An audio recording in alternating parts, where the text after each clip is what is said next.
Jadi kami perkenalkan diri kami. Nama saya Junedi Ginting, selaku Bendahara Klasis Jakarta Kalimantan. Pertama-tama dulu kami minta maaf karena ketua klasis kita mendadak ada pekerjaan yang dia tidak bisa tinggalkan sehabis membawa firman di gereja kita Pondok Gede. Jadi barusan saya disampaikan 25 menit lalu, ya. Jadi tidak mengurangi bagaimana kebersamaan kita pada siang hari ini untuk kami semua kakak-kakak, ya, guru sekolah minggu yang luar biasa. Saya sangat secara pribadi, ya, sangat bahagia melihat banyak sekali kita yang hadir, termasuk dari Kalimantan tentunya, ya. Tadi ada dari Pontianak, kalau nggak salah kakak Brubarus, ya. Kita pernah ketemu kemarin di Pontianak, Kak. Jakam Kam tadi hadir kan? Hadir, kami juga hadir, kita juga ketemu, ya. Pak. Ya, Luciana Brubarus, ya. Pas pula ulang tahun kakak ini, ya, kami rayakan kemarin bulan Februari. Bukan ya. dia yang ulang tahun. Ulang tahun Surbakti, ya. Pertua. Oh, ulang tahun Surbakti. Oke. Iya, ya. Ya. Jadi dalam kebersamaan kita ini luar biasa. Saya juga kami juga klasis sudah membaca dan mendukung penuh kegiatan program KKR 2022, di mana kalau tidak salah ada pertemuan 10 kali, ya. Kalau tidak salah ini perdana di Februari, ya, dengan tema pandangan atas diri sendiri yang dibawakan oleh pendeta kita, Pendeta Yohanes Istia.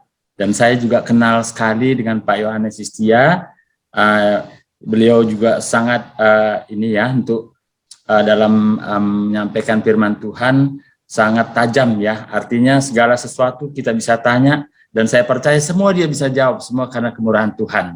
Karena sama-sama belajar kita di sini untuk memperdalam, untuk kita kembali boleh mendeliver, menyampaikan kepada anak-anak kita KKR untuk menguatkan imannya dia.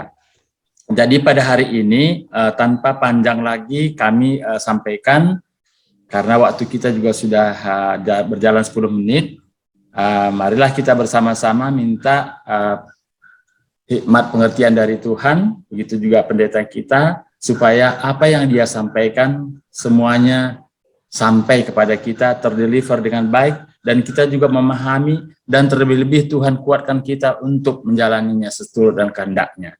Ya, jadi kembali lagi pada hari ini, kami klasis sangat mendukung kegiatan ini.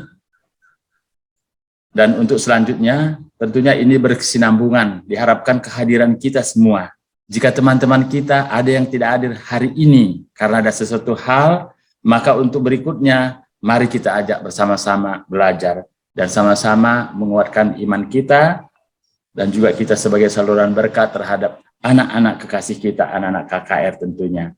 Jadi itu saja pesan yang kami sampaikan dari klasis. Salam dari BPMK Klasis KJK untuk mengikuti pembinaan pelayanan KKR se-KJK 2022. Terima kasih. Ya, Bujur Melala, terima kasih Pertua. Ya, untuk kita akan masuk ke doa pembuka yang akan dibawakan oleh Kak Somalona. Silakan, Kak. Ya, terima kasih Kak Deborah. Selamat hari Minggu semuanya. Salam sehat. Sebelum kita masuk ke pembinaan kita sambungkan hati. Mari kita berdoa. Kembali kami mengucap syukur ya Allah kami atas kasih Tuhan yang boleh kami terima sepanjang pagi hari ini, Bapak, hingga siang ini juga kami merasakan kasih Tuhan yang sempurna dalam hidup kami. Terima kasih Tuhan jika hari ini juga kami boleh belajar ada di KKR kami dengan penuh sukacita dan hati. Kami ingin juga mendengarkan firman Tuhan dan bersama-sama dengan rekan-rekan sepelayanan Tuhan. Berkati semua teman-teman kami Bapak yang melindungi dapat bergabung bersama kami di Zoom ini Tuhan, dimanapun keberadaan mereka, kami yakin dan percaya tangan Tuhan selalu menyertai mereka. Kami bersyukur Bapak, Pak Yohanes juga boleh bergabung bersama kami hari ini, berkati beliau Tuhan, berikan selalu kekuatan hikmat dan pasti, dan beliau juga boleh menyampaikan ini dengan penuh sukacita, dan kami juga boleh mendengarkannya dengan baik. Terima kasih Bapak, perwakilan BPMK juga boleh bersama kami hari ini, berkati semua BPMK kami Tuhan, sehingga mereka juga boleh dan mendukung segala acara kami. Boleh kami lakukan. Kami serahkan acara ini Tuhan, serahkan ke dalam tangan Tuhan, berkati jadinya Bapak, sehingga tidak ada kendala di dalam kami mengikuti pembinaan hari ini. Kenapa kami Tuhan, sehingga kami layak. Dalam nama putramu kami berdoa dan mengucap syukur. Amin. Ya, terima kasih banyak Kak Somalona. Ya, untuk saat ini kita langsung masuk kepada penyampaian bahan dari Pak Johannes Istia, kami serahkan kepada Pak Pendeta. Ya, shalom. Shalom Pendeta. Shalom. Ya, selamat siang buat kita semua. Sorry, apakah semua mendengar suara saya dengan jelas? Iya, jelas Pak Pendeta. Ya, hari ini kita dalam pertemuan perdana kita akan bicara tentang watak pekerja Kristus, itu tema umumnya ya. Tapi untuk pelajaran yang pertama ini, bagaimana pekerja Kristus memandang diri mereka atau memandang dirinya sendiri. Kita sebagai pekerja Kristus, bagaimana cara kita pandang diri kita sendiri dan memandang tanggung jawab yang Tuhan percayakan pada kita. Oke, mari saya tidak berdoa lagi, tadi udah didoakan ya. Oke, kita mulai saja. Saya ingin kita mau membaca dari bagian firman Tuhan, kitab Yeremia pasal 1 ayat 5 sampai ayat yang ke-8. Yeremia pasal 1 ayat 5 sampai ayat yang ke-8. Yeremia 1, 5 sampai 8, demikian firman Tuhan. Sebab aku membentuk engkau, sebelum aku membentuk engkau dalam rahim ibumu, aku telah mengenal engkau. Dan sebelum engkau keluar dari kandungan, aku telah menguduskan engkau. Aku telah menetapkan engkau menjadi nabi bagi bangsa-bangsa. Jadi untuk ayat 5 ini dikatakan begini, sebelum kita itu dibentuk dalam kandungan ibu kita, Allah itu, Tuhan sudah mengetahui tentang kita, mengenal kita secara pribadi. Oke, lalu bagian B-nya dia katakan begini, bahkan sebelum engkau keluar dari kandungan ibu, aku telah menguduskan engkau. Jadi dia sudah mengenal kita sebelum siapapun mengenal kita, bahkan sebelum orang tua kita mengenal kita, dia sudah mengenal kita. Lalu dia menguduskan kita dengan ada tujuan yang dia tetapkan buat kita, yaitu aku telah menetapkan engkau menjadi nabi bagi bangsa-bangsa. Itu pandangan Allah terhadap kita, atau boleh dibilang dalam teks ini terhadap Yeremia. Sebelum dia dibentuk, Tuhan sudah kenal dengan dia secara pribadi. Sebelum dia keluar dari kandungan ibunya, Tuhan sudah menguduskan dia. Lalu Tuhan sudah menetapkan buat dia untuk menjadi nabi bagi bangsa-bangsa, atau boleh dibilang menjadi serayan Tuhan. Lalu ayat 6, cara Yeremia memandang dirinya begini. Maka aku menjawab, Tuhan Allah, sesungguhnya aku tidak pandai berbicara sebab aku ini masih muda. Jadi justru Yeremia bilang, nih Tuhan, aku ini nggak ada apa-apanya, aku ini nggak pandai bicara, aku ini nggak bisa loh Tuhan, gitu ya. Tetapi apa kata Tuhan? Tuhan berfirman kepadaku, janganlah katakan aku ini masih muda, tetapi kepada siapapun engkau kuutus, haruslah engkau pergi, dan apapun yang kuperintahkan kepadamu haruslah kau sampaikan. Jangan takut kepada mereka, sebab aku menyertai engkau untuk melepaskan engkau, demikianlah firman Tuhan. Jadi Tuhan bilang gini, yang bentuk kamu itu siapa? Aku. Yang mengutus kamu itu siapa? Aku. Yang menciptakan lidah kamu itu siapa? Aku. Karena itu jangan takut, karena aku yang menyertai engkau dalam semua hal yang akan kamu lakukan dalam hidupmu. Maka cara pandang diri kita terhadap diri kita harus kita melihatnya dari cara pandang Allah, bukan dari cara pandang kita. Oke, mari kita lihat. Ayat firman Tuhan dalam Efesus 2 ayat 10 mengatakan demikian begini. Karena kita ini buatan Allah, oke, sengaja saya bikin dengan berwarna-warni untuk kita melihat hal-hal penting dalam bagian firman Tuhan ini. Pertama, kita harus yakin bahwa kita itu diciptakan, dibentuk, dibuat oleh Allah, lalu diciptakan di dalam Kristus Yesus untuk melakukan pekerjaan yang baik, pekerjaan baik. Artinya kita ini adalah buatan Allah, diciptakan Allah di dalam Kristus untuk melakukan pekerjaan baik yang dipersiapkan Allah sebelumnya. Ia mau supaya kita hidup di dalamnya. Ini luar biasa. Kenapa? Bahwa pandangan Allah kepada kita itu adalah pandangan yang positif, pandangan yang baik, pandangan yang mulia, pandangan yang indah.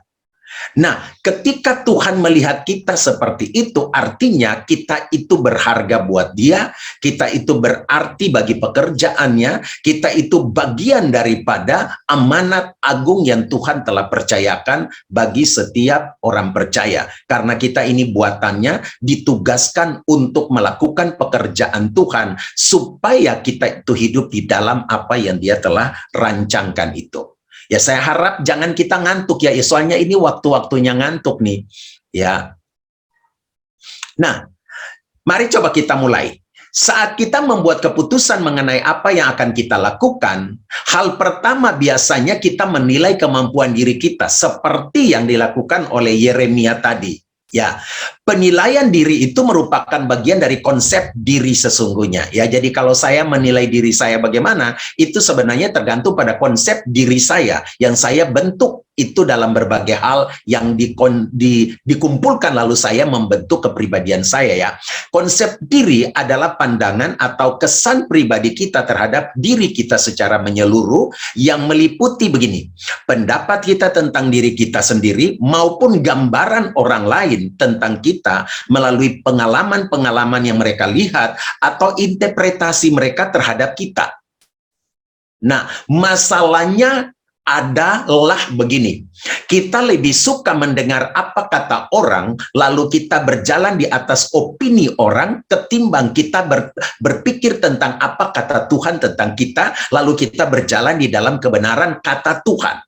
Pertanyaannya begini, apa kata orang, apakah itu kebenaran absolut? Tidak ya.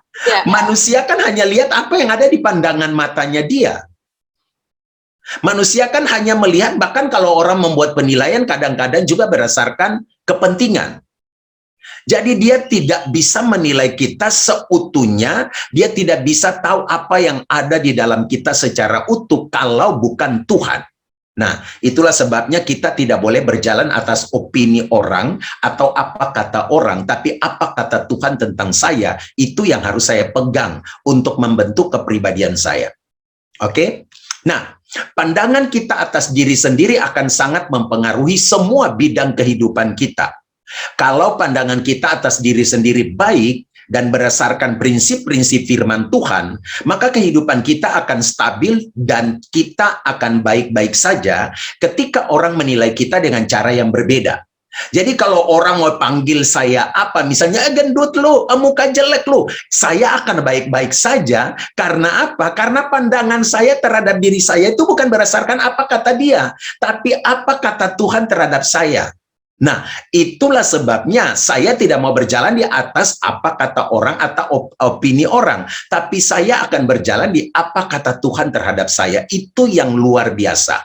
Jadi saya bisa menerima keberadaan diri, saya bisa memandang diri saya seperti apa yang Tuhan pandang. Itu sangat bergantung kepada siapa saya berkiblat. Ya, kiblat itu artinya arahannya mau kemana? Ke orang, ke firman, ke diri sendiri. Kalau saya, begini ya, kalau saya memandang kepada dunia ini, berarti saya akan diatur oleh dunia. Kalau saya memandang pada diri saya sendiri, saya akan ada banyak kekurangan.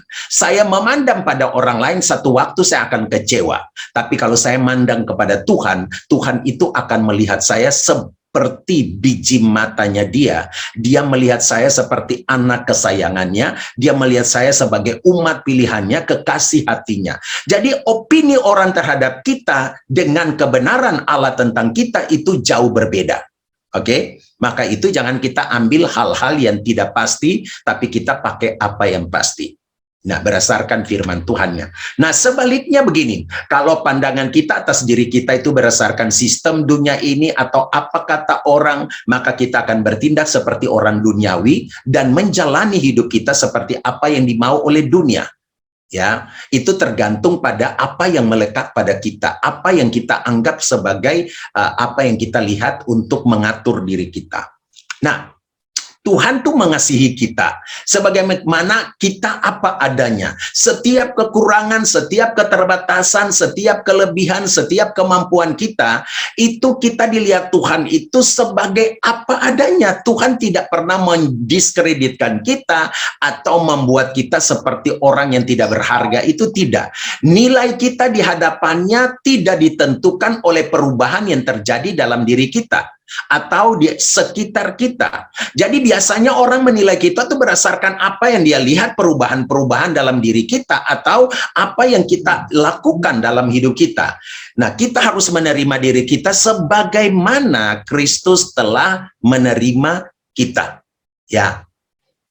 Tadi kita bilang, kita dikatakan bahwa kita ini diciptakan oleh Allah, dibentuk sebelum kita ada di dalam kandungan ibu, dikuduskan dan dikasih tanggung jawab khusus. Dan seperti itulah kita harus memandang diri kita.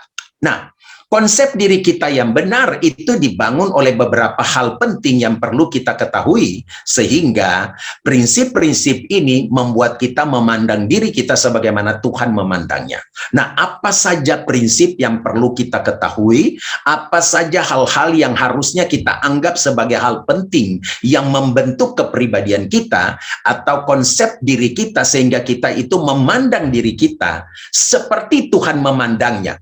Dalam dua bagian firman Tuhan kita tadi, ya, dalam kitab Yeremia, dalam juga kitab Efesus 2 ayat 10 tadi. Nah, maka yang pertama begini, prinsip yang pertama kita harus melihat pada rencana Allah bagi kita.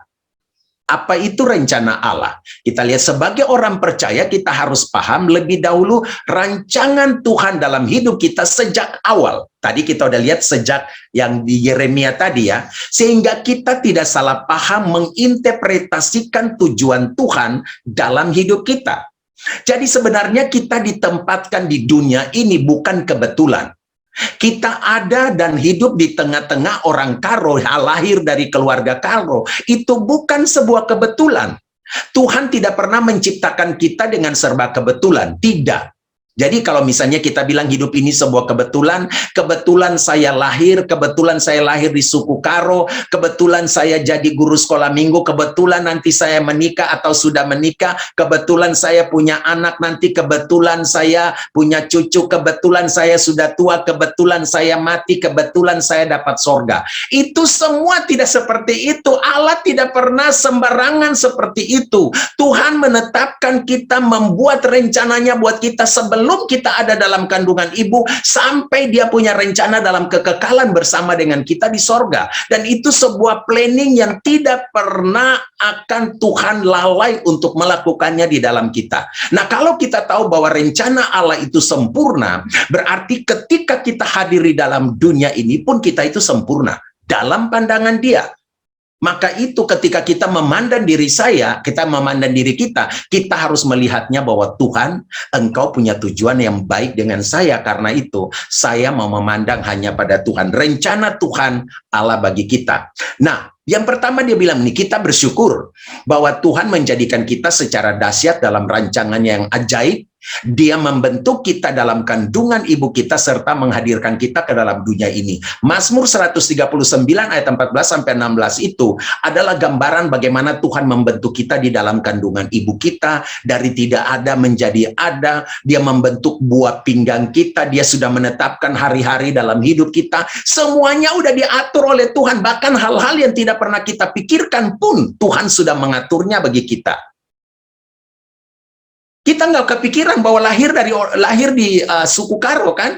Ada yang kepikiran nggak?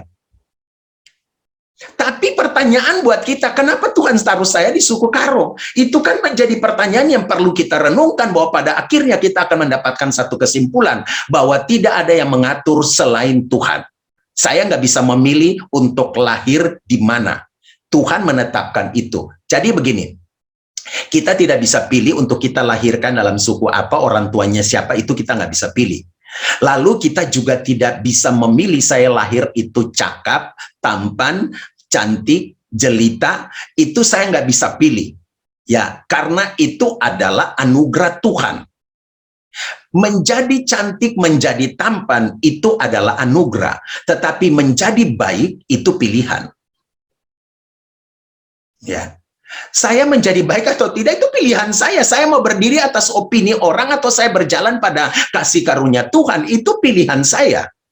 Jadi saya tidak bisa memilih beberapa hal. Kelahiran saya, di orang tua mana. Kalau saya pingin, misalnya kalau orang sekarang pingin lahir, aduh saya pingin lahir jadi anaknya Presiden Amerika ya, misalnya gitu. Tapi Tuhan nggak bikin itu. Tuhan mau kita lahir seperti apa adanya kita dengan orang tua kita, lalu kita melihat tujuan Tuhan dalam hidup kita, lalu kita memandang diri kita sebagaimana Tuhan memandangnya, maka dimanapun kita berada, kita akan menjadi orang-orang yang pada akhirnya mempermuliakan Dia. Nah, yang kedua kita lihat lagi pada rencana Tuhan yang dimaksud, atau kita bersyukur tadi bahwa kita lihat ada rencana Tuhan. Nah, rencana Tuhan yang dimaksud itu sejak awal adalah untuk menyediakan bagi kita hari depan yang penuh harapan. Sebuah rencana yang indah, kita tahu sama-sama. Yeremia 29 ayat 11 dikatakan begini, sebab aku ini mempunyai rancangan-rancangan apa yang ada padaku, demikian firman Tuhan, yaitu rancangan damai sejahtera, bukan rancangan kecelakaan, untuk memberikan kepadamu hari depan yang penuh harapan. Jadi rancangan Tuhan itu indah enggak? Rancangan Tuhan itu luar biasa enggak? Rancangan Tuhan itu penuh dengan sukacita, penuh dengan damai sejahtera, penuh dengan ketenangan, bukan rancangan kecelakaan. Jadi kalau kita merencanakan hidup kita jelek, kita merencanakan kita melihat diri kita dari sisi negatif, kita melihat diri kita dari sisi pandang orang, kita udah salah dalam rancangan Tuhan. Karena rancangan Tuhan itu tidak pernah ada sesuatu pun yang Dia bilang jelek, yang Dia bilang itu tidak bagus, yang Dia bilang tidak memenuhi standar, itu nggak ada. Yang ada tuh rancangan Tuhan, Dia bilang aku membentuk engkau untuk supaya kamu itu bahagia, hari depanmu yang penuh harapan. Dan itu indah. Nah, yang ketiga, prinsip apa lagi yang perlu kita pelajari? Rancangan Tuhan yang indah itu diwujudkan dengan kehadiran Kristus dalam untuk menjamin kehidupan kita sampai pada kekekalan. Ingat Yohanes 10 ayat 10, Dia bilang gini, aku datang supaya mereka itu mempunyai hidup dan mempunyainya dalam segala kelimpahan. Jadi Tuhan Yesus bilang begini, kamu harus tahu bahwa aku datang kepada kamu itu supaya kamu itu mempunyai hidup dan mempunyainya dalam segala kelimpahan. Nah, artinya Tuhan itu tidak merencanakan sesuatu hal yang jelek. Sedangkan ayat itu dikompar dengan ayat 10 bagian A, Dia bilang gini, pencuri datang hanya untuk mencuri, membunuh, dan membinasakan. Ya, artinya Tuhan mau bilang begini, kalau kamu memandang kepada dunia, dan dunia itu dilatar belakangi oleh kekuasaan, dan kekuasaan itu dipegang oleh iblis, maka ketika kamu memandang kepada dunia, kamu akan melihat hidupmu itu bahaya. Karena iblis tadi dia bilang, dia datang untuk membunuh, mencuri, dan membinasakan.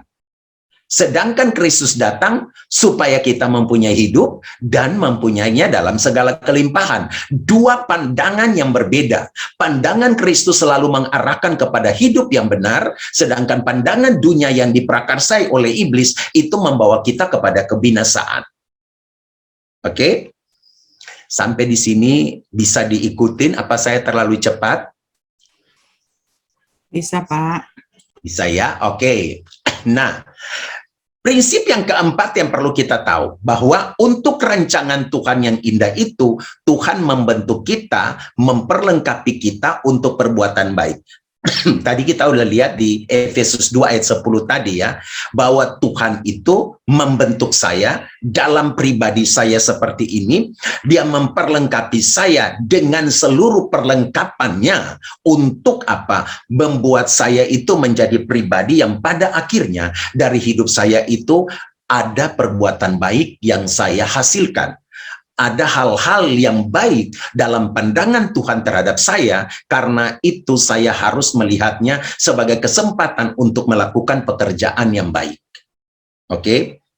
Nah, prinsip yang kelima yang kita perlu pelajari adalah percaya bahwa rencana Tuhan yang indah ini, Tuhan akan mengerjakannya sampai kepada kekekalan. Ini luar biasa. Artinya begini, Tuhan tidak bekerja di dalam hidup kita itu setengah-setengah. Tuhan tidak bekerja di dalam diri Yeremia, lalu dia bilang begini, oke, aku sudah ciptakan kamu, aku sudah menguduskan kamu, aku sudah mengutus kamu untuk satu tanggung jawab pekerjaan yang mulia, sesudah itu up to you. Tidak, Tuhan tidak berhenti di tengah jalan. Tuhan punya rancangan itu tidak hanya di dalam satu fase tertentu dalam hidup kita, tapi Tuhan bilang, aku merencanakan semuanya itu sampai pada kekekalan dalam hidupmu. Jadi kalau engkau merasa bahwa engkau sendirian, yakinlah bahwa aku bersama dengan kamu. Pada waktu engkau merasa bahwa engkau punya banyak kelemahan dan kekurangan, pastikan bahwa aku akan membentuk engkau dan engkau itu istimewa dalam pandanganku. Jadi cara kita memandang diri kita itu jangan sampai kita mengabaikan prinsip-prinsip yang kita udah pelajari tadi. Ya. Bahwa rancangan Tuhan itu indah dalam hidup kita. Diwujudkan di dalam Kristus, memperlengkapi kita untuk perbuatan baik, lalu dia melakukannya sampai kepada kekekalan. Oke. Itu hal pertama yang perlu kita lihat. Yang kedua begini, dalam rancangan Tuhan itulah kita harus menerima keberadaan diri kita apa adanya seperti yang Tuhan telah ciptakan, karena dia menerima kita sebagaimana apa adanya. Nah, setiap orang diciptakan Tuhan itu secara unik dan masing-masing kita itu pasti punya kelebihan dan kekurangan. Nah, tidak ada seorang pun yang sempurna selain Yesus, benar ya? Tetapi seringkali kita membandingkan diri kita dengan orang lain, lalu kita pikir kita baik-baik saja. Itu sama sekali nggak benar. Tuhan tidak menciptakan kita untuk memperbandingkan kita dengan orang lain. Tuhan menciptakan kita secara unik. Bahkan kalau kita bilang Pertua Junaidi itu hanya satu di seluruh dunia, di alam semesta ini cuman satu orang itu, nggak ada dua. Sekalipun dia punya kembar, mungkin nggak ada kembar ya Kam Pertua ya. Sekalipun Kam punya kembaran sekalipun tidak pernah akan sama. Ya, bahkan Tuhan sudah meletakkan kita itu begini, di muka bumi ini, berapapun miliar manusia di dunia ini, kita punya sidik jari yang berbeda. Benar nggak? Benar. Kita nggak ada duanya. Jadi kalau orang menghina kita, jangan pernah kita terima itu. Karena apa? Saya diciptakan istimewa, saya diciptakan unik, saya diciptakan oleh Tuhan dengan kepentingannya Tuhan, bukan kepentingan orang yang menilai saya. Ya. Jadi ketika saya tahu saya diciptakan istimewa, saya diciptakan unik, saya diciptakan hanya satu saya di seluruh alam semesta ini, berarti saya sangat-sangat istimewa buat Tuhan. Nah, kita harus belajar untuk menerima diri kita sendiri sebagaimana Tuhan menerima kita tanpa membandingkan diri kita dengan orang lain. Bagaimana kita dapat menerima diri sendiri itu penting sekali. Ya. Yang pertama kita belajar bahwa ingatlah, Kristus telah menerima kita dengan cara dia mati di kayu salib untuk kita, sehingga seburuk apapun kita, dia tetap bisa menerima keadaan kita. Orang nggak bisa menerima, bahkan orang tua tertentu juga kadang-kadang nggak bisa menerima anaknya, tetapi Tuhan itu menerima kita. Kita kalau baca ya di di kitab Mazmur ya, sekalipun ayahku dan ibuku meninggalkan aku, namun Tuhan menyambut aku. Ya, artinya Tuhan itu tahu siapa kita. Ya, ingat bahwa Kristus telah menerima kita. Yang kedua, bahwa Tuhan sudah memberikan kepada kita baik karunia, bakat, serta kekhususan kita masing-masing. Jadi kita tidak bisa tergantikan dan digantikan oleh orang lain. Kita bicara tentang 1 Korintus 12 tentang masing-masing karunia, tetapi satu tubuh, yaitu Kristus. Masing-masing kita dikasih karunia, kasih bakat, kasih kemampuan tertentu, lalu kita harus belajar menerima keberadaan kita. Itulah sebabnya kita punya judul hari ini, judul umum, tema umum, watak pekerja Kristus. Tetapi pekerja Kristus itu harus bisa menerima keberadaan dirinya atau pandangan dia terhadap dirinya. Ya. Nah, jangan pernah membandingkan diri kita dengan orang lain, karena kemungkinan kita akan merasa sombong jika kita merasa lebih dari orang lain, ataupun kita merasa minder jika kita melihat orang lain lebih dari kita. Ini dua pandangan yang ekstrim, karena kita melihat pada diri kita. Begitu kita pikir kita lebih dari orang lain, begitu kita pikir kita punya bakat lebih banyak dari orang lain, begitu kita pikir kita punya kesempatan berkarya lebih dari orang lain, begitu kita pikir kita lebih cantik, lebih tampan dari orang lain, lalu kita akan jadi sombong.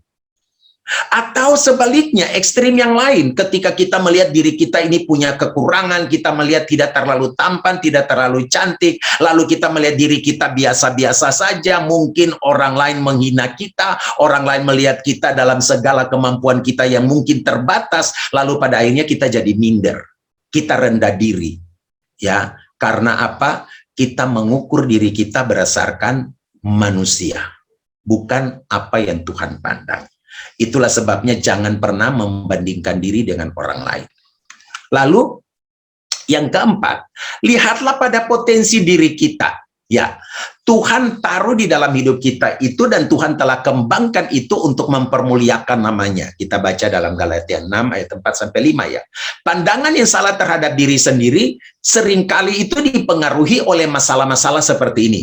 Fisik kita, cara berpikir kita, kelemahan-kelemahan kita, atau kesulitan hidup yang pernah kita alami, sehingga orang menilai kita secara negatif ketika dia melihat fisik kita, atau orang menilai kita sebagai hal-hal yang baik berdasarkan kepentingan dia, oleh karena dia melihat kita hanya secara fisik. Ya, itulah sebabnya jangan pernah mengukur diri dari apa kata orang. Kalau orang bilang kita pintar, orang bilang kita baik, orang bilang kita cantik, orang bilang kita tampan, kita bersyukur saja pada Tuhan bahwa itu adalah anugerah. Tetapi jangan sampai kita mengambil itu sebagai ukuran bahwa pada akhirnya kita menaikkan diri kita setinggi langit. Ingat loh, makin tinggi seseorang, jatuhnya makin keras. Orang jatuh dari pohon mangga dengan jatuh dari pohon toge, kasihan pohon togenya ya, matilah dia. Tapi kalau jatuh dari pohon mangga yang tingginya mungkin 10 meter, ya kita yang patah-patah gitu ya. Makanya jangan terlalu menganggap diri tinggi, tetapi juga jangan terlalu menganggap diri rendah. Pandanglah diri kita sebagaimana Tuhan memandangnya. Nah, yang ketiga, pandangan atas diri kita sendiri yang sehat. Nah, ini pandangan yang benar ya. Walaupun kita udah lihat tadi latar belakang firman Tuhan, kita sudah lihat bagaimana kita supaya jangan memandang kepada dunia ini, tapi kita mandang pada cara pandang Tuhan terhadap kita. Namun kita mau lihat begini, cara pandang kita yang sehat terhadap diri kita sendiri itu bagaimana? Ya, mungkin kita tidak menyadari betapa besarnya pengaruh hal-hal dari luar hidup kita, sehingga akhirnya kita itu mengikuti pandangan orang terhadap kita. Sekarang kita dapat mengambil langkah-langkah positif untuk mempertahankan pandangan kita atas diri sendiri yang sehat. Oke, jadi ingat sekali lagi, pandangan kita yang sehat harus bersumber kepada kebenaran firman. Pandangan kita yang sehat harus bersumber kepada apa kata Tuhan. Pandangan kita yang sehat harus bersumber berdasar pada kebenaran-kebenaran yang Tuhan katakan melalui firman-Nya. Oke? Maka kita harus dapat melihat kebenaran tentang hidup kita berdasarkan apa yang dikatakan oleh Alkitab, bukan oleh diri, oleh orang lain, apalagi oleh setan, apalagi oleh si begu ganjang. Karena firman Tuhan adalah sumber kebenaran sejati yang dapat kita percayai, dan firman itu apa adanya untuk mengatakan apa tentang kita. Ya, firman itu tidak punya keuntungan untuk memuji kita, Dia juga tidak punya kepentingan apapun untuk menjatuhkan kita, sama sekali tidak. Firman itu mengatakan selalu apa adanya tentang kita dan apa pandangan Tuhan terhadap kita itu semua. Nah, pertanyaannya, kita mempercayai apa kata firman atau kita di luar firman? Oke. Nah, kebenaran tentang kita itu diciptakan. Yang pertama, apa yang dikatakan Alkitab tentang kita itu diciptakan? Kebenaran bahwa kita diciptakan. Ini yang harus kita ambil sebagai bagian yang penting bagi kita, itu pandangan yang sehat terhadap diri kita. Dalam Mazmur 139 ayat 13-16 tadi saya udah bilang, kita itu diciptakan spesial oleh Tuhan dengan dahsyat dan ajaib.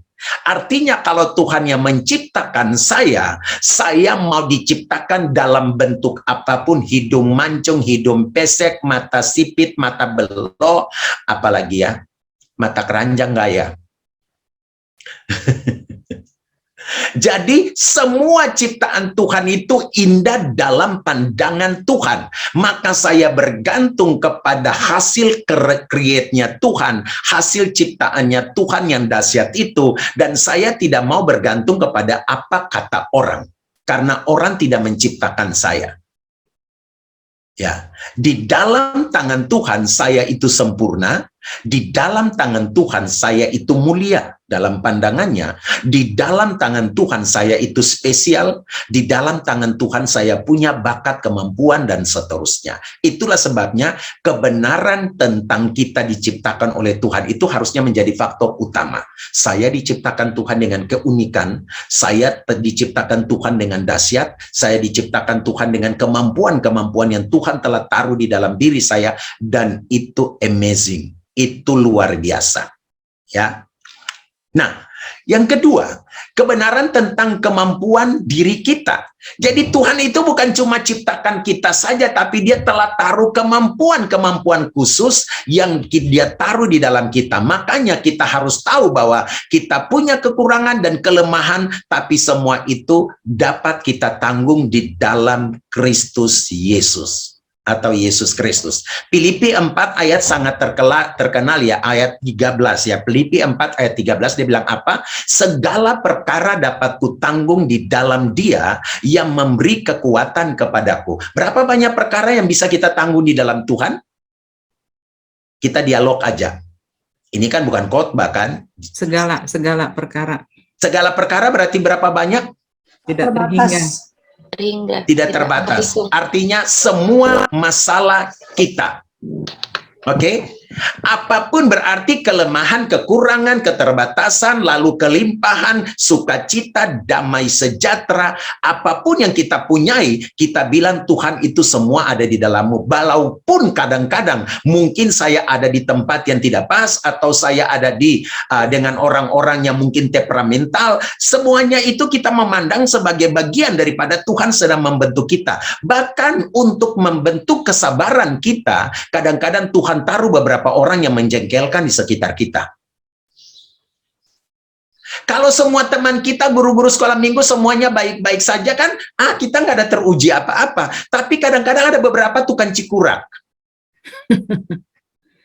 Ada beberapa tukang gosip, ada beberapa yang selalu melihat orang dengan nyinyir, ada beberapa orang yang melihat orang dengan sebelah mata. Tetapi itu bagian daripada cara kita untuk melihat begini, Tuhan, apapun orang itu, siapapun dia, Tuhan tidak memandang seperti apa yang Dia pandang.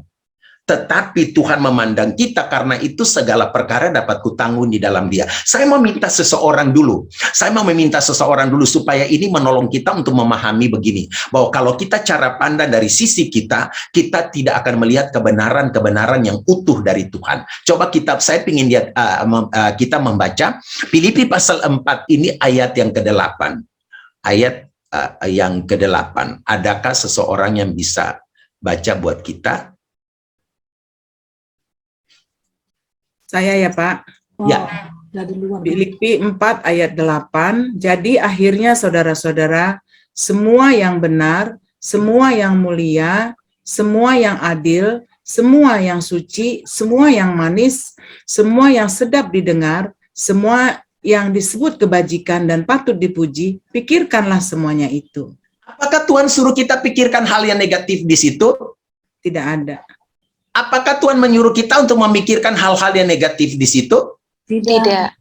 Nah, Tuhan itu suruh kalau kita ada dalam satu pergumulan, satu masalah, satu apapun yang kita hadapi, Tuhan bilang pikirkanlah hal-hal yang positif. Kata pikirkan di situ dalam bahasa aslinya dia pakai kata logisomai. Apa artinya logisomai? Ini begini, supaya kita orang mengomong apapun tentang kita itu sudah nggak berpengaruh. Begini, logisomai itu artinya begini, susun semua hal baik dalam pikiranmu sehingga hal yang jahat nggak punya tempat. Kalau kita udah taruh di pikiran kita nih semua hal baik, semua yang indah, semua yang mulia, semua yang sedap didengar, semua yang patut dipuji, semua yang manis, kalau itu sudah ditaruh di pikiran semua dan penuhi pikiran kita, adakah yang tidak baik bisa masuk lagi? Kalau udah dipenuhi nih. Suara Bapak putus-putus, Pak. Oh, putus-putus ya. Sorry ya, memang agak ini ada juga di sini ditulis unstabil ya. Mudah-mudahan enggak ini. Ya. Oke. Bisa dengar? Bisa, Pak. Oke. Jelas, Pak. Oke. Jadi kata logisomai tadi atau dia bilang pikirkanlah. Kan dia bilang dulu semua yang manis, semua yang sedap didengar, semua yang disebut kebajikan, semua yang patut dipuji, pikirkanlah semuanya itu. Kata pikirkanlah di situ, itu dia pakai kata logisomai. Logisomai itu artinya apa? Dia bilang gini, taruhlah atau susunlah. Dari kata logisomai itu muncul kata logistik. Ya, susunlah semua hal baik di dalam pikiranmu, di dalam hatimu, sehingga hal yang jahat manapun tidak akan bisa masuk lagi.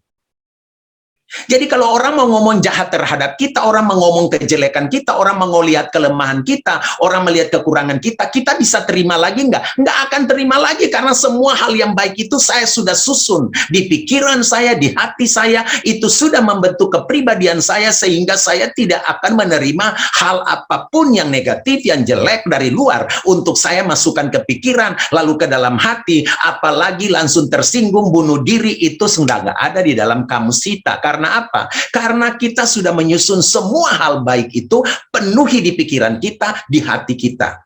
Itulah sebabnya kebanyakan kita orang Kristen ya, kasih masuk setengah-setengah, artinya setengahnya itu punya si begu ganjang, setengah kita punya Tuhan. Akhirnya ketika begu ganjang bicara lebih kuat tentang negatifnya kita terima itu, lalu kita bilang, emang saya ini dari dulu juga bodoh, emang saya dari dulu juga nggak cantik, akhirnya operasi plastik, obras, apalagi tuh. Pokoknya semua itu dia. Karena apa? Nggak berani menerima keberadaan diri sendiri. Padahal sebenarnya kita itu udah luar biasa loh. Dalam pandangan Tuhan. Makanya Tuhan bilang, jangan kasih masuk dunia ke dalam hatimu, ke dalam pikiranmu. Susunlah semua hal baik, semua hal positif dalam pikiranmu, dalam hatimu, sehingga hal yang jahat tidak punya kesempatan untuk masuk. Itu logisomai. Nah, yang ketiga kita bilang apa? Kebenaran tentang cara Tuhan menilai kita. Tuhan menilai kita itu tidak seperti manusia ya. Manusia kadang hanya melihat apa yang dipandangan mata mereka, tetapi Tuhan melihat sampai ke hati. Kita lihat pada waktu Samuel datang, mau melantik salah satu dari anak-anak Isai untuk menjadi raja dalam 1 Samuel 16 ya.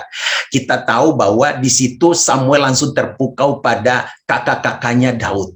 Dengan tubuh-tubuh yang luar biasa tegap, sudah menjadi prajuritnya Saul, mereka orang-orang terlatih dengan tinggi badan yang cukup mumpuni, dengan boleh dibilang bakat kemampuan yang luar biasa. Lalu begitu Samuel melihat anak-anak Isai yang lain itu, dia langsung bilang, ini orangnya. Tahu-tahu Tuhan bicara pada dia, Samuel, yang dilihat kamu bukan yang dilihat dilihat aku. Kamu tuh lihat apa yang di pandangan mata, tapi aku lihat sampai ke hati. Karena itu jangan kamu main pikiran, main logika dengan aku. Aku bisa lihat sampai dalam hati, kamu itu cuma lihat penampilan luar.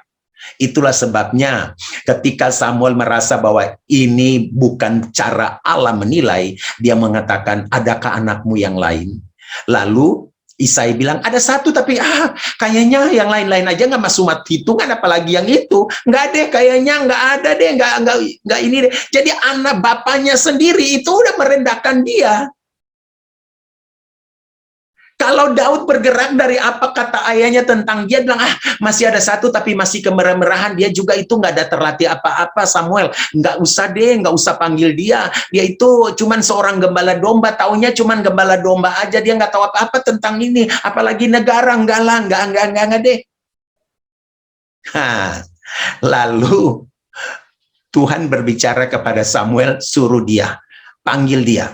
Sebelum kita makan, sebelum korban dibuat, panggil anak itu ke sini. Begitu datang, Tuhan bilang, Samuel, urapi dia karena dia adalah rajanya. Samuel pikir begini, aduh Tuhan yang benar raja.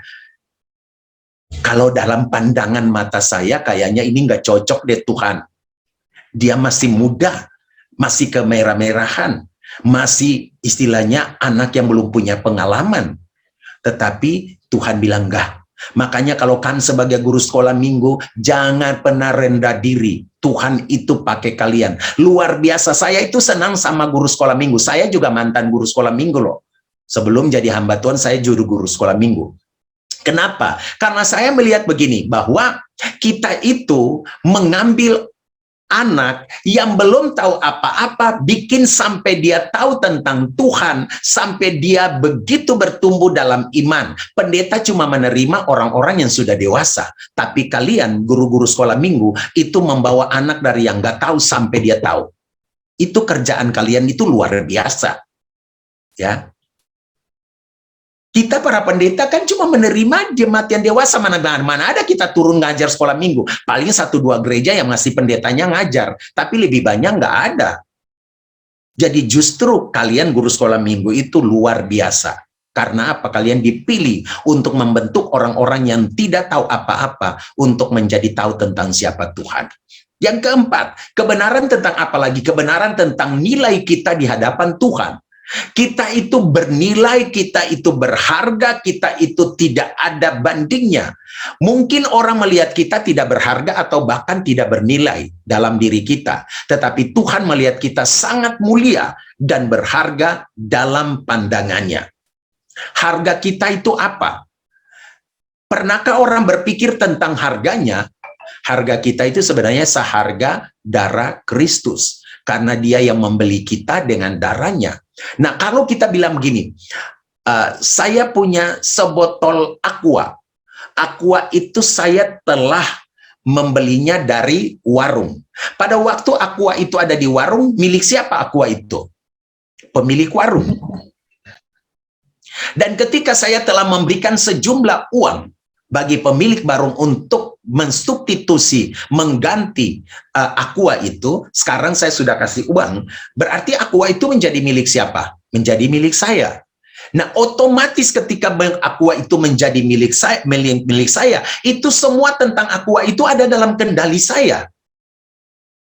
Saya bisa memeluknya, saya bisa menggunakannya untuk minum, ataukah saya mau menggunakannya untuk apa, cuci tangan atau apa, itu semua adalah bentuk cara Tuhan untuk memakai kita dan memberikan nilai pada hidup kita. Semua ciptaan manusia itu bernilai enggak ya? Bernilai ya. Yang diciptakan manusia. Ya, walaupun ada yang difungsikan dengan tidak bernilai, misalnya dia bikin bom tapi habis itu bom bunuh diri, ya kan? Itu sebenarnya dia bikin bom mungkinnya untuk kepentingan yang lain. Misalnya kalau orang mau bikin cari minyak, itu juga kadang-kadang pakai bom. Atau orang mau ada eksplorasi tentang alam, biasanya juga mereka pakai bom juga ya, tetapi itu dalam fungsi-fungsi yang sudah kurang bagus ya. Nah, tapi begini, ketika Tuhan membeli kita, dia mau pakai kita untuk tujuan yang mulia, dan itu adalah luar biasa. Makanya kalau kita lihat Tuhan punya tujuan dalam hidup kita ya. Pengkhotbah 3 ayat 1, Ya, untuk segala sesuatu ada waktunya. Untuk apapun di bawah kolong langit ada musimnya. Ya, boleh dibilang terjemahan dalam bahasa Inggris itu jauh lebih baik. Dia bilang, to everything under the heaven, itu dia punya tujuan. Ya, segala sesuatu yang ada di bawah kolong langit ini, itu ada dalam tujuan Tuhan. Berarti kita ada dalam tujuan Tuhan nggak? Kecuali kita hidup di bawah di luar langit. Tapi kalau kita ada di bawah langit ini, kita itu ada dalam tujuan Tuhan mulia. Nah, tujuan Tuhan bagi kita itu apa? Nah, kata tujuan kalau kita baca di dalam Pengkhotbah pasal 3, dia bilang kata tujuan itu dia pakai kata hepes. Hepes itu artinya, bukan pepes ya, hepes. H-E-P-E-S, hepes. Nah, hepes itu artinya apa? Itu dalam bahasa Ibrani ya. Hepes itu artinya begini. Nilai berharga. Hepes itu pertama diterjemahkan dengan kata tujuan, yang kedua dia diterjemahkan dengan kata nilai berharga. Artinya begini, dia bilang, dalam setiap apapun yang diciptakan Tuhan di bawah kolong langit ini, semua itu bernilai dan berharga bagi Tuhan, termasuk kita. Jadi kalau kita berharga, bernilai bagi Tuhan, maka tujuan hidup kita seharusnya mencari nilai-nilai berharga dalam hidup kita, mencari nilai-nilai penting dalam hidup kita, sehingga kita gunakan nilai berharga kita itu untuk pada akhirnya mendatangkan kemuliaan bagi Tuhan. Itu yang benar. Jangan kita melihat kelemahan pada kita lalu kita bilang, ah udahlah saya ini nggak bisa apa-apa, nyanyi pun saja udah fales, ngomong aja fales, apalagi nyanyi. Saya kalau nyanyi ini Pak Pendeta katanya suaranya serak-serak becek katanya. Ya, nggak bisa kayak begitu. Kita nggak boleh memandang diri kita seperti dunia memandangnya. Ya, tadi kita bilang kebenaran tentang nilai kita di hadapan Tuhan. Yang kelima, kebenaran tentang tubuh dan penampilan kita. Nah, ini kadang-kadang yang paling berat itu di sini. Bahwa ada beberapa orang yang memang tubuhnya tidak proporsional. Ada beberapa orang yang wajahnya itu biasa-biasa saja menurut dunia. Ya, Tuhan mengatakan bahwa ketika kita percaya kepadanya, maka tubuh kita, wajah kita, keseluruhan dari hidup kita itu adalah baitnya Roh Kudus. Nah, kita pikir saja begini ya, kalau kita ini adalah bait Roh Kudus, berarti kita tempat spesialnya Tuhan nggak? Kita itu tempat spesialnya Tuhan karena kita ini baitnya Dia. Tubuhmu itu adalah bait Roh Kudus, 1 Korintus 6 ya ayat 19-20, bahwa kita ini adalah bait Tuhan, kita ini adalah rumah Tuhan, kita ini adalah ladangnya Tuhan, kita ini adalah ininya Tuhan, tempat Tuhan berkarya. Nah, kalau kita itu adalah bait Roh Kudus Tuhan, berarti hidup kita ini, tubuh kita ini berharga enggak? Mau dia 150 kilo sekalipun itu berharga, apalagi kalau banyak, kan dagingnya kalau banyak kan berharga sekali gitu ya. Mau dia kurus kering pun dia tetap berharga bagi Tuhan. Mau dia cakap dia tetap berharga, mau dia tidak cakap pun dia berharga. Jadi kalau kita melihat diri kita, penampilan kita, tubuh kita, apapun yang ada pada kita, lihatlah bahwa kita itu berharga karena kita ini adalah baitnya Roh Kudus. Tempat di mana Allah sangat menghargai, yaitu baitnya yang kudus. Dan kita itu adalah baitnya. Makanya kita harus belajar menghargai cara Tuhan menilai kita. Nah, ketika kita mulai merasa ada hal yang membuat kita menilai diri kita seperti dunia ini, maka pandanglah pada kekuatan, kemampuan, karunia yang telah Tuhan berikan pada kita. Dan terimalah, berterima kasihlah kepada Tuhan untuk semua hal yang Tuhan taruh dalam hidup kita. Memang begini, kadang-kadang dalam hidup ini juga kita itu selalu melakukan sesuatu yang misalnya terlalu over. Misalnya kalau kita udah tahu kalau gemuk, ya batasi dulu makan. Terlalu kurus, makanlah, jangan puasa melulu. Alasannya puasa melulu gitu ya kan. Sepertinya rohani tahu-tahu lagi tidak makan gitu ya. Nah, itu juga harus kita hati-hati ya. Nah, kalau ada sesuatu hal mengenai diri kita atau masa lalu kita yang menimbulkan dendam, sakit hati, kepahitan, kehilangan rasa percaya diri karena sikap orang lain terhadap kita yang salah, akuilah itu di hadapan Tuhan dan mintalah Dia untuk memulihkan kita sehingga kita lepas daripada kepahitan, kita lepas dari rasa bersalah, kita lepas dari ketidakpercayaan diri karena kita percaya Tuhan menciptakan saya secara unik, secara istimewa dalam pandangan Dia, dalam kebenaran yang Dia bangun melalui firman Tuhan.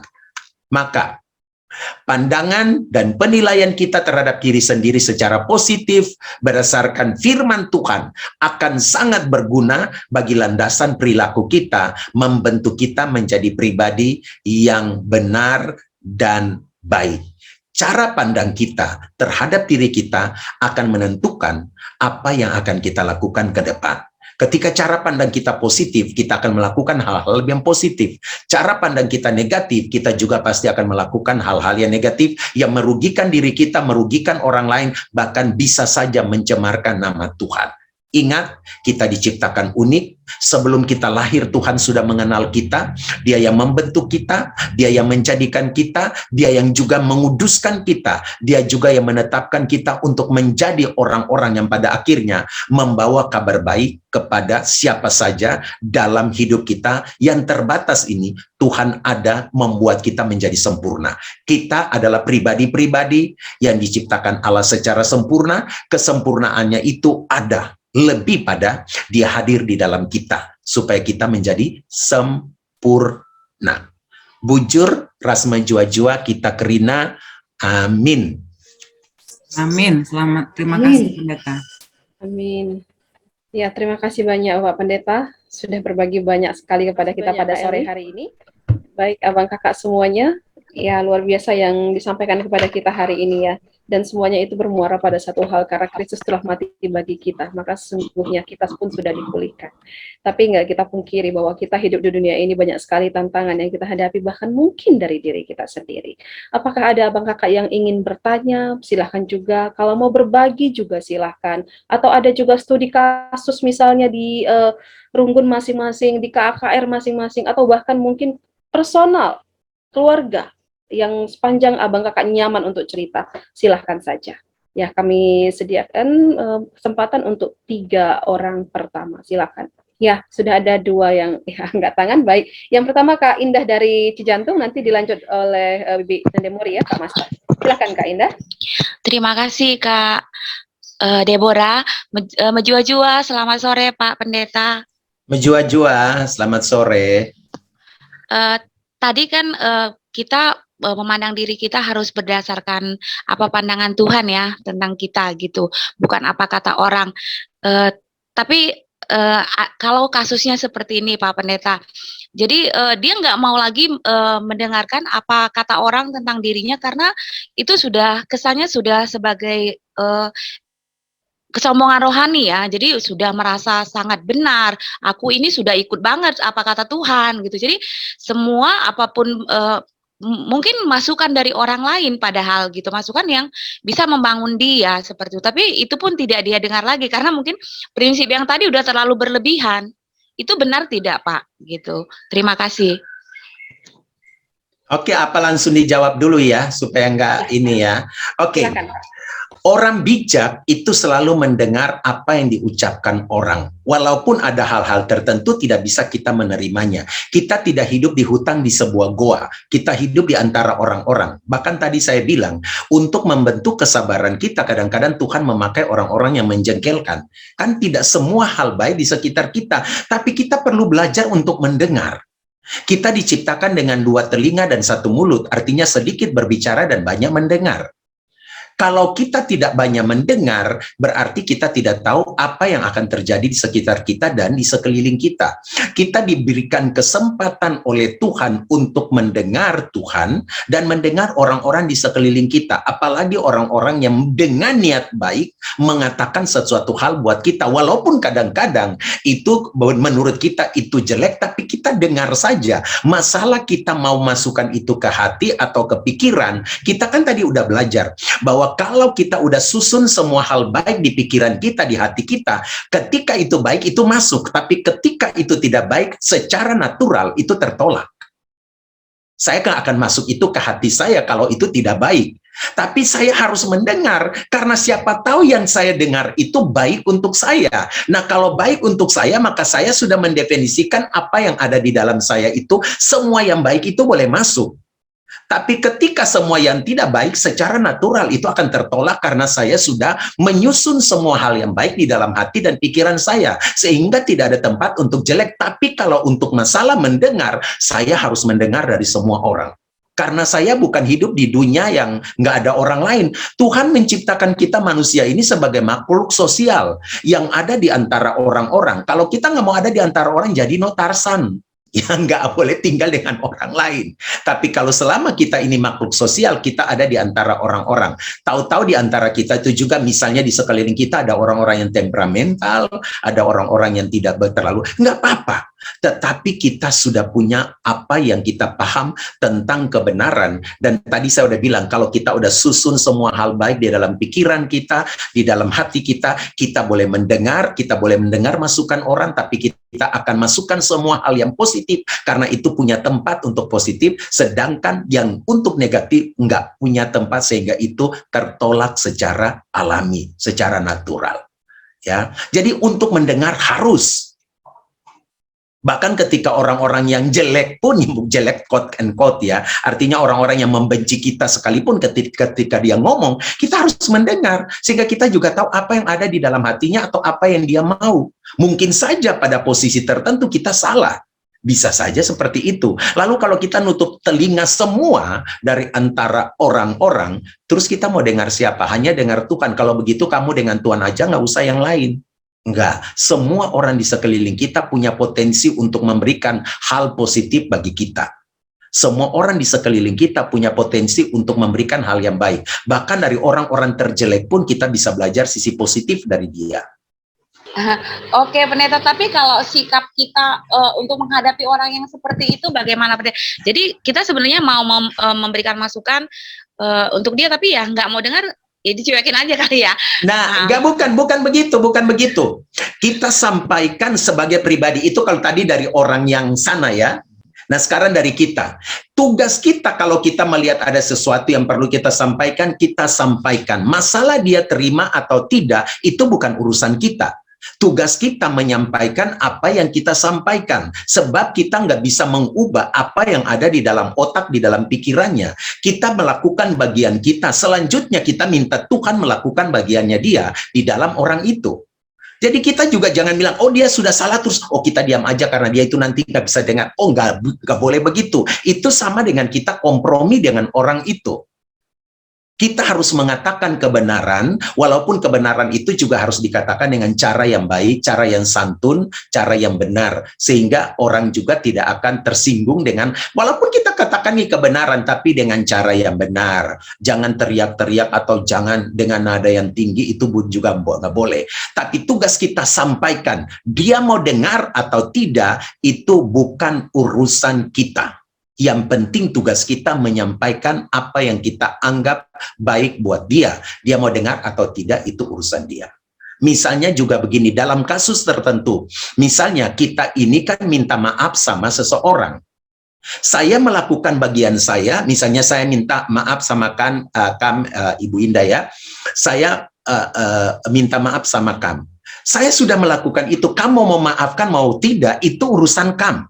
Tapi dari sisi saya udah selesai dengan Tuhan, saya udah selesai dengan Kam. Kamu terima atau enggak, silakan. Tapi kerugiannya ketika Kam tidak terima, Kam tidak memaafkan. Saya udah pergi dengan senyum-senyum, ketawa-ketawa sama teman-teman saya di mall, Kam di situ lagi tersudut oleh karena Kam menyimpan dendam, amarah, sakit hati. Lebih rugi Kam. Oke?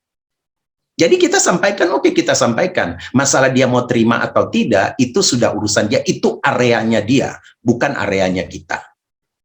Oke? Oke, Pak Pendeta, bujur. Ya. Bujur. Sudah cukup Kak Indah?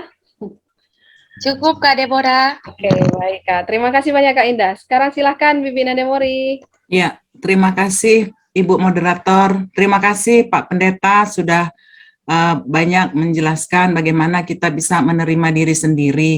Tapi kadang-kadang Pak, dalam kenyataannya, kadang-kadang nih, baik anak-anak KAKR juga, ataupun teman-teman sepelayanan kita juga, kadang-kadang kelemahan dalam tubuh pun kadang-kadang membuat dia tidak bisa menerima dirinya sendiri. Misalnya nih, kalau embur, Bapak tahu nggak embur? Kegemukan, aku gemuk kali sih, ini mau tampil sama anak-anak aja, nggak pede gitu misalnya kan, itu misalnya dia gemuk misalnya, atau ada kelemahan-kelemahan fisiknya barangkali yang membuat dia nggak percaya diri untuk tampil, untuk mengajar gitu.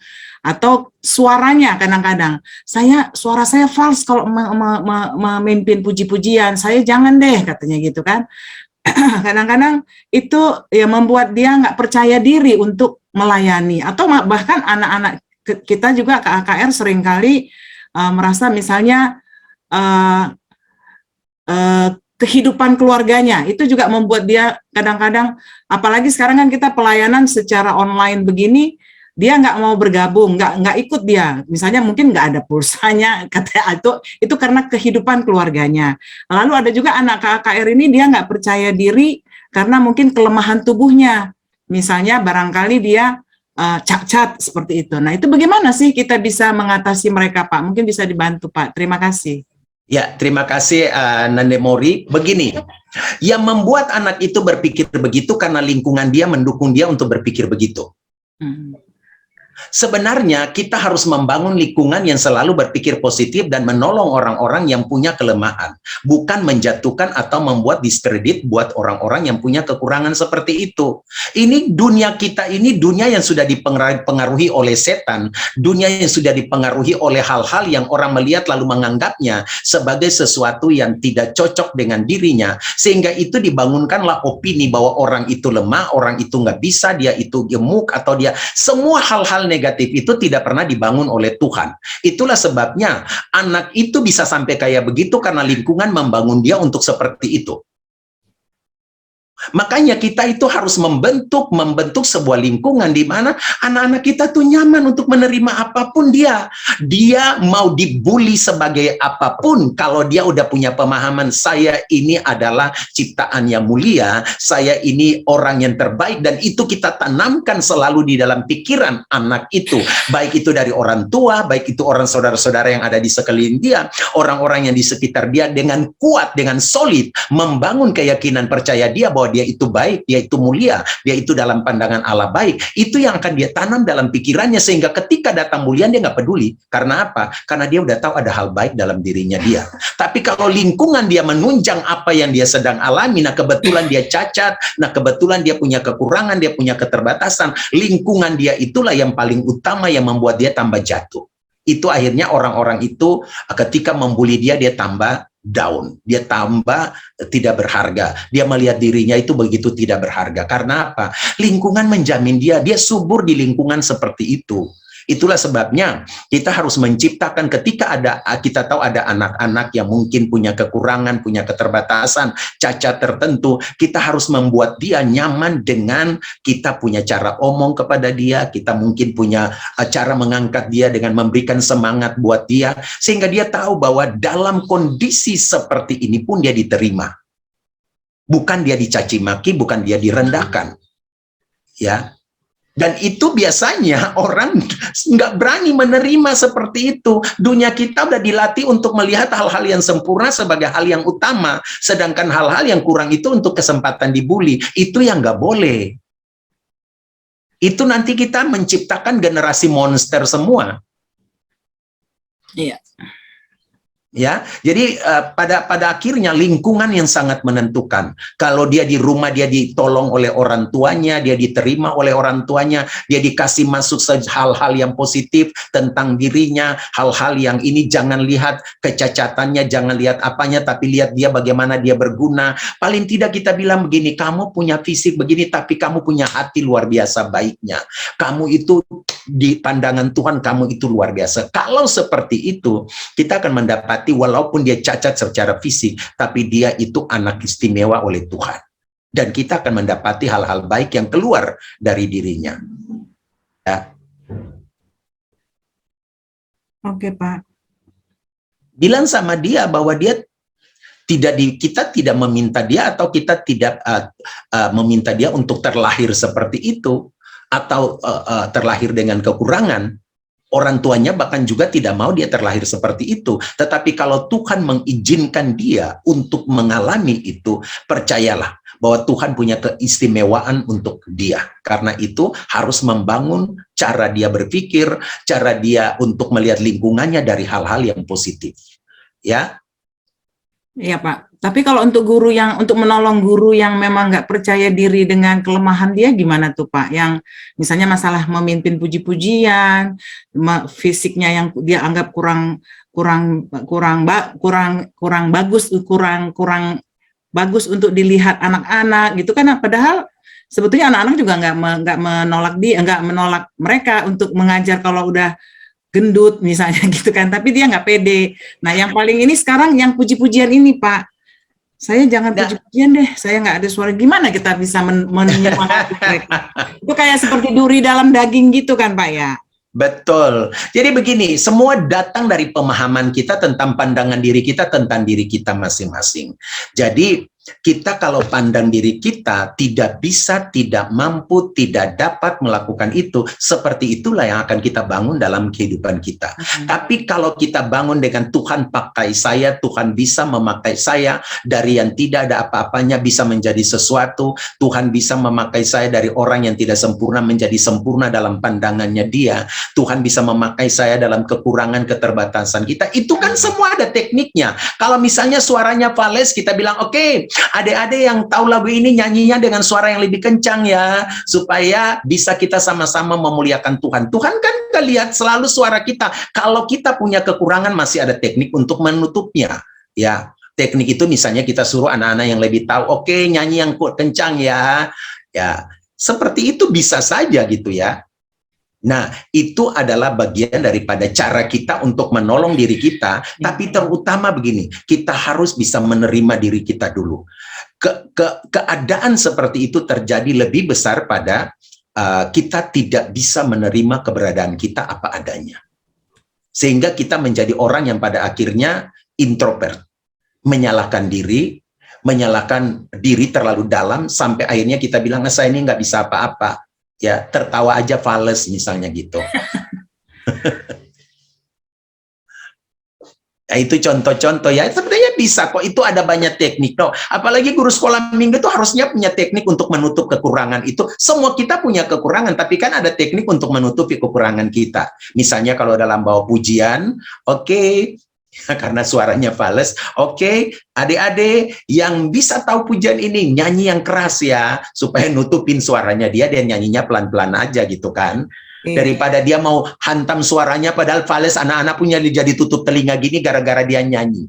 Tapi tekniknya ada gitu ya. Itu dimulai dengan menerima keberadaan diri dulu. Makanya materi kita hari ini baik sekali ya. Sebagai pekerja Kristus kita harus menerima keberadaan diri kita apa adanya. Oke Pak, terima kasih. Ya, baik. Sama-sama Nande Mori. Ya, terima kasih Bibi Nande Mori. Ya, dari abang kakak yang lain kita masih ada waktu lebih kurang 10 menit lagi. Silahkan abang kakak. Saya mungkin ya Kak Deborah. Baik, silakan kakak Nande Pierre Kliat ya.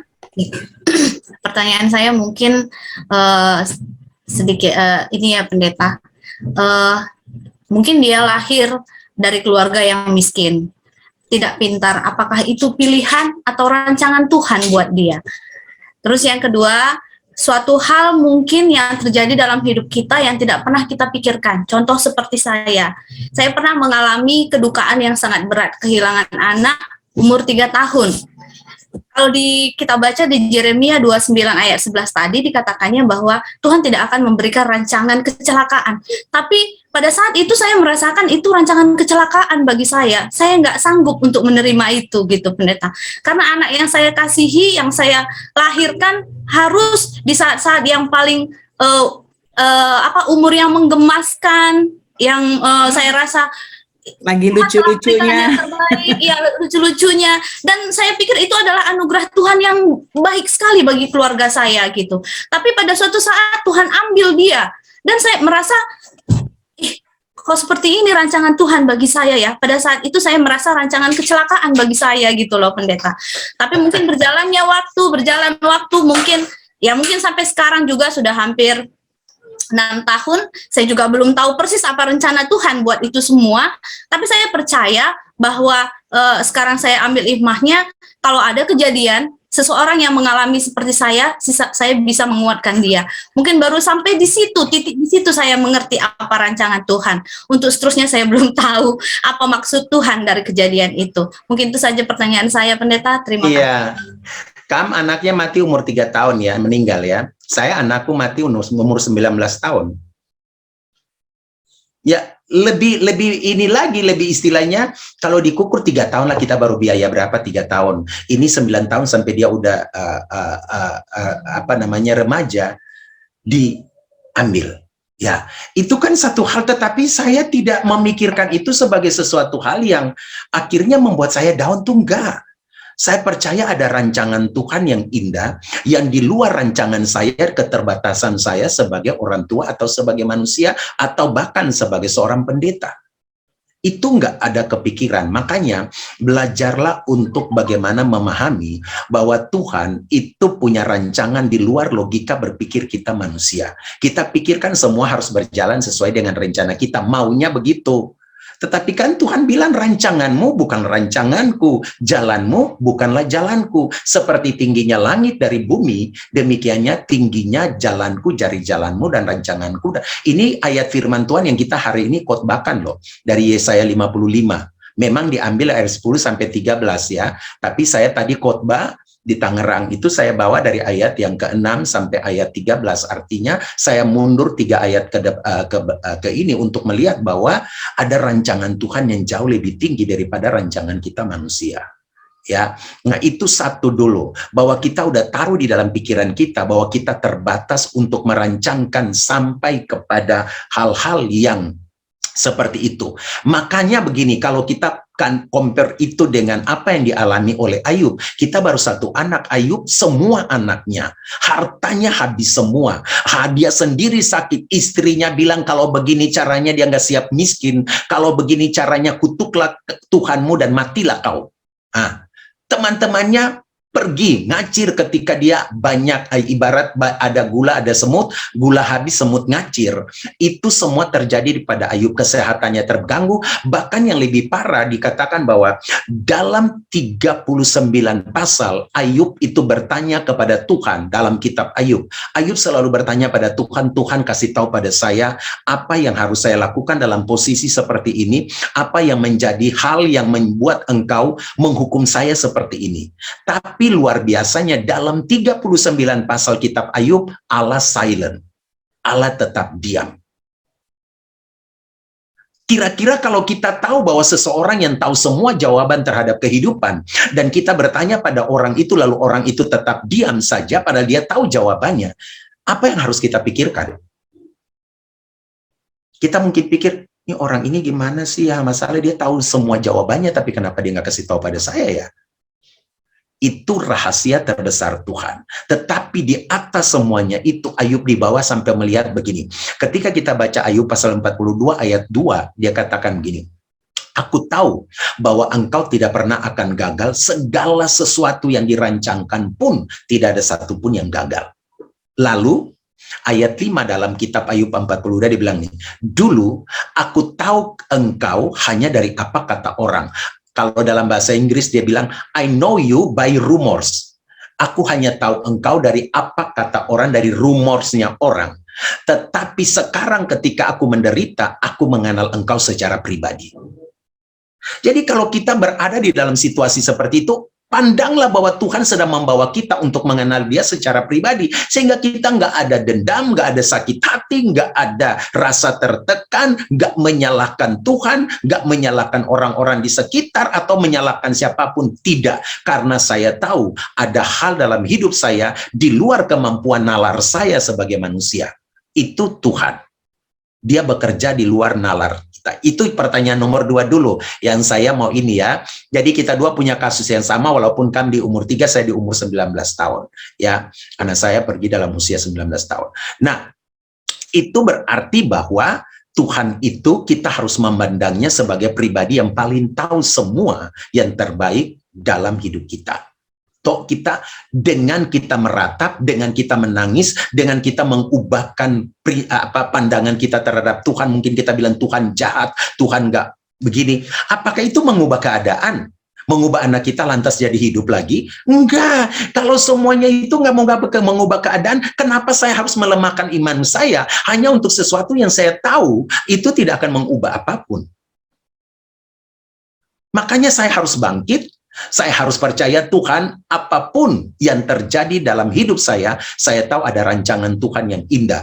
Hari ini saya belum mengerti, tapi sekali waktu saya akan tahu bahwa semua yang Tuhan berikan itu luar biasa indah pada waktunya. Ya, itu satu. Yang kedua begini, kalau orang itu terlahir miskin lalu dia minder. Kita nggak minta dilahirkan di tengah orang miskin, kan? Kita nggak minta orang tua kita jadi orang miskin, kan tadi udah bilang, kalau saya pingin lahir menurut kemauan saya pingin lahir di tempat yang mungkin pengusaha sukses atau orang tua saya itu presiden atau pejabat tinggi yang punya banyak harta, kan kita maunya begitu, tapi kan kita tidak bisa memilih untuk lahir dengan orang tua siapa, lahir di mana, suku apa, kita nggak bisa pilih itu. Ada hal yang Tuhan ingin kasih tahu pada kita, jangan sampai kita melewati halnya yang bagiannya Tuhan. Itu terlahir di dalam keluarga miskin itu bukan satu musibah, itu bukan juga sesuatu yang membuat kita lantas tidak suka terima keadaan itu, tidak.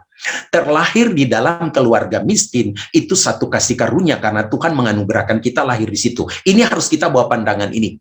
Kita terlahir miskin itu kasih karunia karena kita tidak bisa memilih itu. Tapi kalau kita mati dalam kemiskinan itu pilihan kita.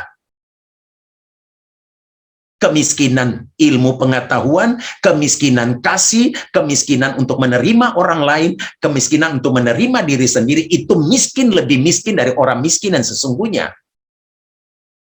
Ya kan? Jadi kita terlahir di keluarga miskin itu kasih karunia. Kalau bagi saya kasih karunia, tetapi saya tidak boleh mati dalam kemiskinan. Karena itu harus usaha saya untuk keluar dari itu. Jadi katakan pada anak-anak atau anak-anak kita mungkin yang lahir di orang tua yang tidak punya, katakan begini, kamu tidak memilih untuk terlahir di keluargamu, tapi kamu punya kesempatan untuk mengubahkan apa yang ada pada sekarang ini dengan cara apa? Kamu bersikap positif, kamu belajar yang sungguh, kamu berjuang dengan ketekunan yang Tuhan berikan, maka kamu akan mengubahkan keadaan. Tidak sekarang, mungkin besok. Jadi memberikan motivasi, bukan dasar miskin. Memang udah dari zaman nenek moyangmu miskin semua, akhirnya sekarang terlahir kamu juga miskin. Aduh, itu kan langsung orang pingin bunuh diri tuh. Nggak kayak begitu. Kita bisa memberikan kata-kata motivasi untuk nolongin dia, untuk membangkitkan semangatnya dia. Jadi ada hal-hal tertentu, untuk pertanyaan nomor 2 tadi, ada hal-hal tertentu yang out of mind, itu di luar kemampuan kita. Tapi kalau segala sesuatu itu bergantung pada kita, kendalikan diri kita untuk melihat hal yang terbaik. Kalau itu tergantung pada kita, misalnya tadi, kita terlahir orang miskin, terlahir dari keluarga miskin, Tuhan taruh saya di situ. Tapi saya jangan mati dengan kemiskinan. Karena masih saya punya kekuatan, Tuhan kasih ilmu, Tuhan kasih kepandaian untuk mengelola apapun yang Tuhan percayakan untuk jauh lebih baik. Saya kira kalau orang-orang dari Karo juga dulu kan datang dengan cuma bawa koper, sekarang punya rumah mewah, sekarang punya anak-anak yang cakep-cakep. Itu kan juga semua, kita bisa mengubah keadaan kok. Nggak semua terlahir kaya kan? Yang ada itu semua terlahir seperti telanjang, nggak ada satupun. Tapi dia akan bertumbuh untuk memahami bahwa Tuhan itu kaya, Tuhan bisa membuat seseorang menjadi luar biasa ketika kita mempercayai hidup kita kepadanya. Oke, Nandepir. Baik, Pendeta. Bujur, Pendeta.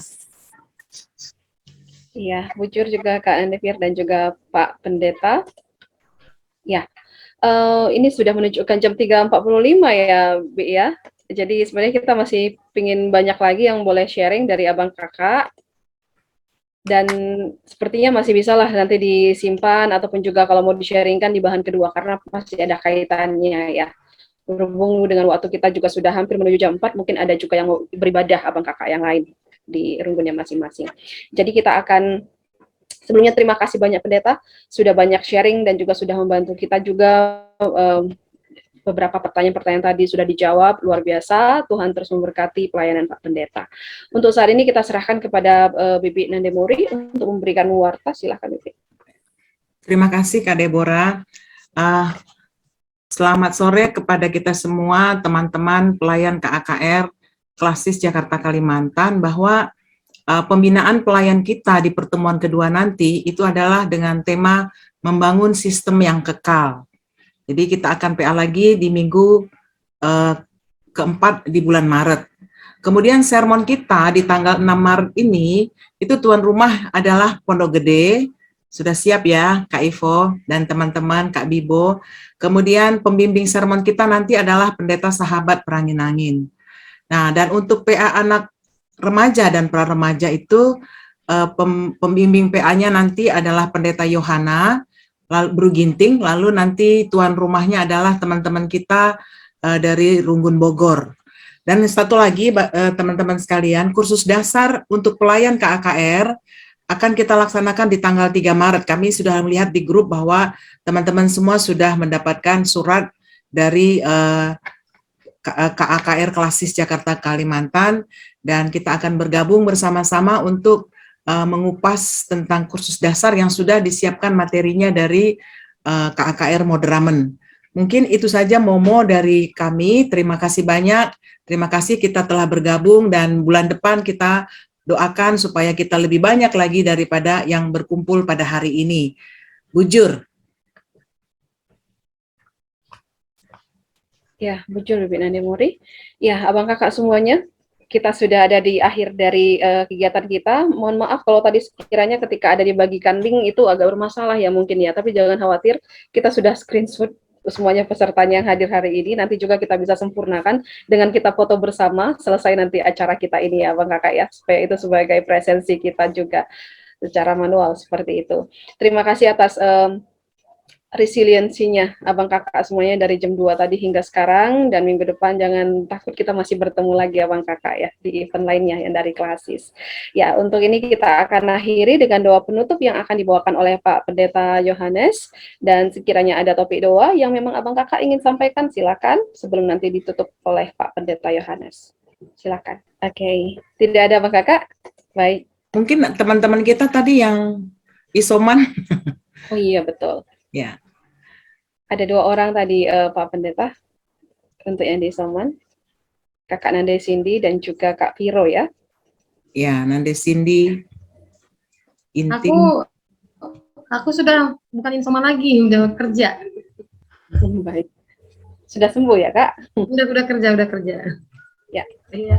Si kena COVID Krina si Pontianak itu tuh kan pendeta. Ise. Nah, iya, Ella tergelari pendeta anggun Lumayan banyak lah jemaatnya. Ya? Lumayan banyak. Iya, Jemaat-jemaatnya lumayan banyak. Oh iya, berarti umum aja kita doakan ya bagi semua yang positif COVID ya. Iya, iya. Ya. Oke, mari kita tundukkan kepala kita berdoa. Kami mengucap syukur dan berterima kasih kepadamu Tuhan, karena Engkau boleh berbicara kepada kami melalui kebenaran firman Tuhan yang mengantar kami, membawa pandangan kami tentang kehidupan kami pribadi, bahkan juga dalam pandangan Allah terhadap hidup kami. Bahwa ketika kami boleh menerima keberadaan kehidupan kami memandang diri kami sebagaimana Tuhan memandangnya, maka kami akan menemukan nilai-nilai positif, hal-hal yang berharga, hal-hal yang bernilai yang Tuhan ingin kami lakukan dalam hidup kami, sehingga hidup kami ini begitu bernilai bagi banyak orang. Kami mengucap syukur untuk materi yang sudah kami dengar. Kami mengucap syukur untuk setiap tanggapan, pertanyaan, diskusi kami. Kami percaya semuanya ini Tuhan, hanya untuk kemuliaan bagi namamu. Dan biarlah Tuhan, hamba-Mu sudah selesai berbicara, namun hamba mohon Tuhan terus membukakan hati dan pikiran setiap guru-guru, sehingga mereka boleh dapat menerima dan boleh dapat mempraktekkan apa yang perlu mereka praktekkan dalam kehidupan dan tanggung jawab mereka sebagai seorang guru sekolah minggu. Kami percaya ada tanggung jawab besar yang Tuhan taruh di atas pundak mereka untuk mendidik anak-anak kami, mendewasakan mereka dalam keyakinan iman pribadi mereka, sehingga mereka bertumbuh dengan hal-hal yang positif, dengan hal-hal yang bernilai, dengan hal-hal yang berharga setelah mereka dilihat secara positif dalam kehidupan anak-anak ini. Kami juga berdoa Tuhan, kalaupun ada anak-anak kami yang mungkin selama ini dibully atau yang mungkin selama ini tidak berani menerima keberadaan kehidupan mereka, entah itu karena lingkungan, karena orang tua, karena keadaan-keadaan tertentu, karena punya kecacatan tertentu, kami berdoa demi nama Yesus supaya Tuhan pulihkan pikiran mereka, bawa di dalam hati mereka Tuhan kasih-Mu, kebenaran-Mu, bahwa Tuhan menciptakan mereka dan menerima mereka apa adanya, dan biarlah Tuhan mereka terbentuk untuk menjadi pribadi-pribadi yang pada akhirnya mereka boleh dapat mempermuliakan nama-Mu. Terima kasih ya Bapa di sorga. Terima kasih untuk setiap kami pribadi lepas pribadi yang sudah mengikuti pelajaran ini. Tuhan, hamba mohon kiranya kami semua boleh dapat melihat hal-hal yang berguna, hal-hal yang baik yang dapat kami pakai untuk pelayanan kami ke depan. Kami juga mau berdoa Tuhan menyerahkan beberapa di antara teman-teman kami yang sedang isoman ataupun juga yang sudah negatif dalam hasil COVID-nya. Kami berdoa supaya Tuhan boleh berkati. Bahkan kami berdoa menyerahkan mereka yang sedang terpapar COVID. Kami berdoa di nama Yesus supaya Tuhan tolong. Mereka tetap berpengharapan di dalam Tuhan. Mereka tetap setia untuk melihat kebaikan Tuhan, kasih Tuhan, dan juga setianya Tuhan dalam hidup mereka. Apapun makanan, minuman, obat, penawar yang mereka pakai untuk dapat menghilangkan virus yang ada dalam tubuh mereka, ataupun juga melalui isolasi mandiri yang mereka jalani, semuanya ini dapat memberikan kesembuhan bagi mereka. Terima kasih Tuhan, bahwa pada akhirnya kami percaya segala yang baik Tuhan akan kerjakan di dalam hidup kami. Terima kasih untuk kehadiran kami, terima kasih terutama untuk kehadiran Tuhan di tengah-tengah kami, biar sukacita damai sejahtera kami terus bawa dalam kehidupan kami, dari hari lepas hari, sehingga nama-Mu saja yang terpuji termulia dalam kehidupan kami. Di dalam nama Tuhan Yesus Kristus kami mengakhiri pertemuan kami sore hari ini, biar Tuhan yang terus memperlengkapi kami dari hari ke hari untuk kemuliaan nama-Mu. Dalam nama Yesus kami berdoa. Haleluya. Amin. Amin. Bujur Pak Yo. Jujur pendeta. Bujur. Pasti pendeta. Bujur Pertua.